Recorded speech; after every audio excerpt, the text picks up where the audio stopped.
من يطع الله ورسوله فقد فاز فوزا عظيما.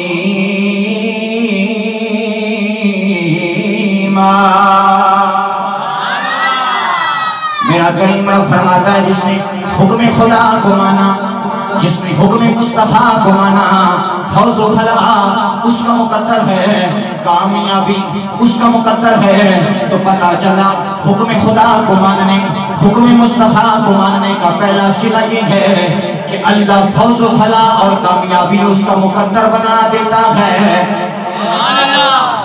دوسرا صلہ کیا ہے؟ میرا کریم رب فرماتا ہے من یطع اللہ ورسولہ یدخلہ جنات تجری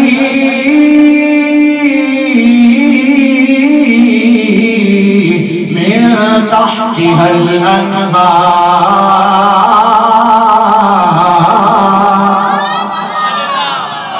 جس نے اللہ کی حکموں کو مانا، جس نے رسول اللہ کی حکموں کو مانا، جس نے اطاعت خدا کی اور اطاعت مصطفیٰ کی ہر معاملے میں، اپنے خانگی اور خاندانی معاملات میں، اپنے معاشی اور معاشرتی معاملات میں، اپنے سیاسی اور سماجی معاملات میں، اپنے تمام تر معاملات زندگی میں حکم خدا کو مانا، حکم مصطفیٰ کو مانا، میرا کریم رب فرماتا ہے اس کے لیے فقط ایک جنت نہیں بلکہ جنات، میں رب اس کو کئی جنت عطا فرماؤں گا.